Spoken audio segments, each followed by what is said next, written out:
56 days update na naman tayo mga kabukid sa ating tansyahan ng pagkain dito sa ating mga alagang tilapia. Bali ngayon 8 weeks na nila mga kabukid. Sisilipin uli natin sila kung may pagbabago ba, lumalaki ba sila, pansot ba mga kabukid. Ayan na sila, sisiglan nila.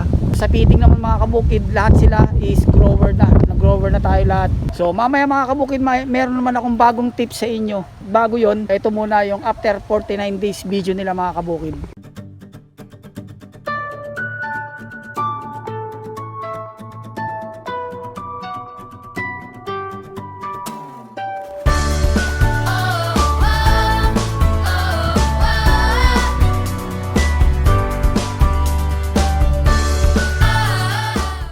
Days mga kabukid, ito na sila.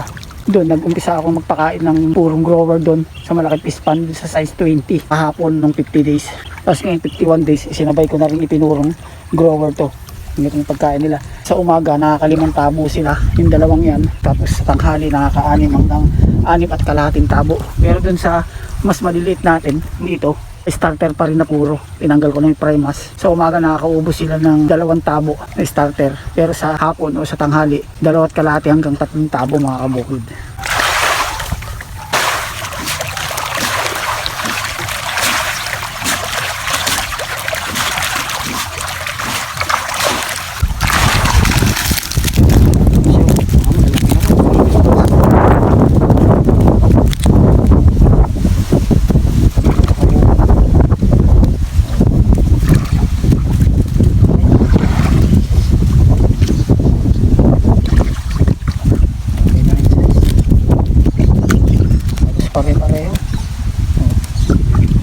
Ito naman yung size 20, yung pangatang pan natin ito. Ito yung mas malalaki, 53 days. Ito yung maaga nating ginrower.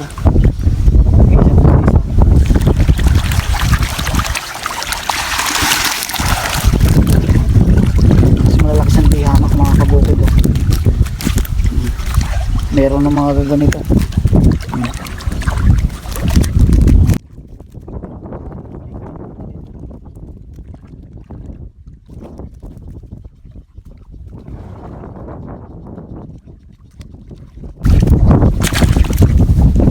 Medyo nahuli mga kabukid, 50 days pa rin. Starter pa rin ng konito. Kinakain nito. Plano ko rito maglipat kasi parang crowded siya. Silipin din natin. Ito dati mga gaganito lang to eh.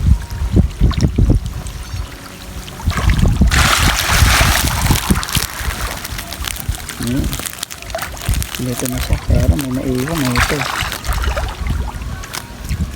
Maliit.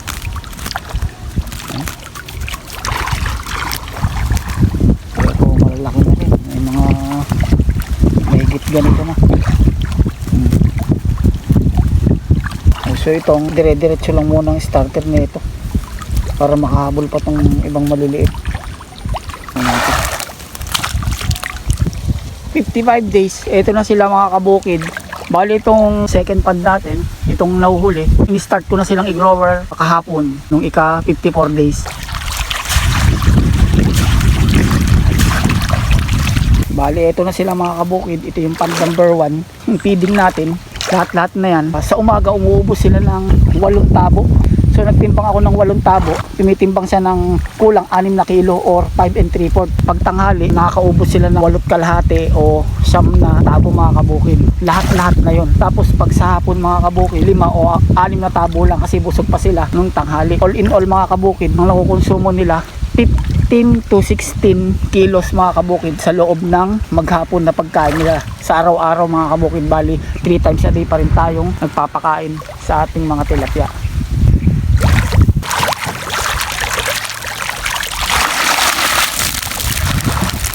Sila mga kabukid. Ito yung pond number 1 natin. Likot nila. Malaking pagbabago nila. Balang pinakamaliit, ito lang. Malapit na rin. Higit ganito na. Yung malalaki. Ito yung so yun.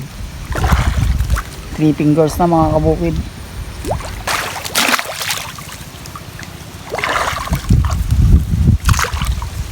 Tuloy pakain na rin tayo.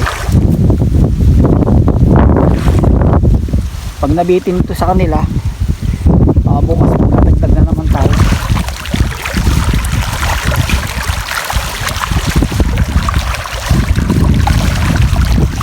Ito yung size 22 mga kabukid sa unang pad natin.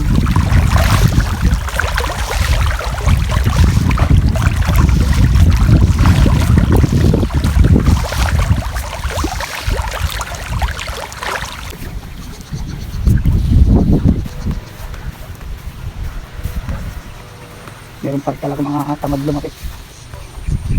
Third pond mga kabukid. Ito yung second pond yung medyo naiiwan. Pero ginroller na natin sila mga kabukid kasi kayang kaya naman na nila. Saka mararamdaman nyo naman hindi nila kakainin pag hindi nila kaya mga kabukid. Sisigla naman nila Ito mga kabukid yung size 20.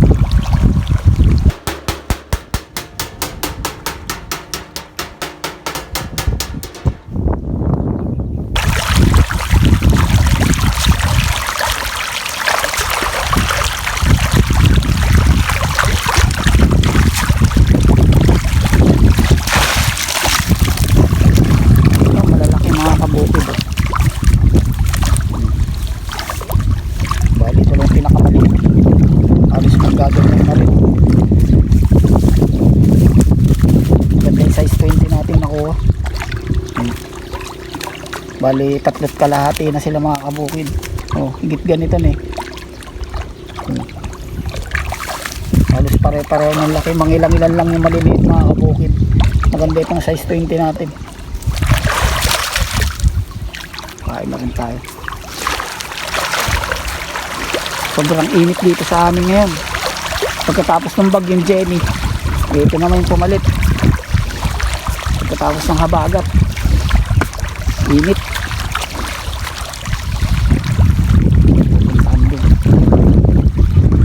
Dapat kumain. Tulad yan, tamad Pero yan, yung mga tamad na lumapit, yan yung masisipag kumain ng mga lumot, mga plankton, mga kabukid. Nakita nyo, hindi naman sila naiiwan. Bumalik ako, bitin.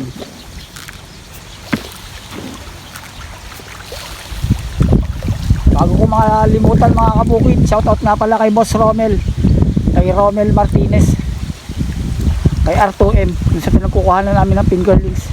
Pwede rin siya mag-deliver kung maramihan. Pwede rin pick up mga kabukid kung kayo lang kukuha ng fingerlings.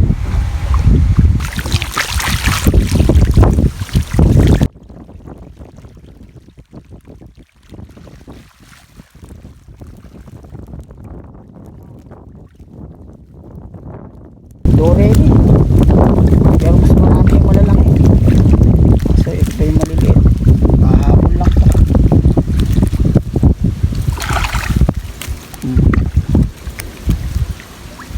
Ito sila.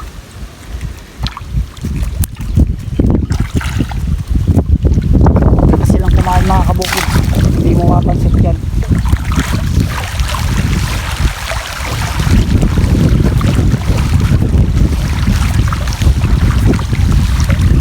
Kung 15 to 16 kilos ang nakukonsumo nila mga kabukid, isang sako kasi, isang bag is 25 kilos.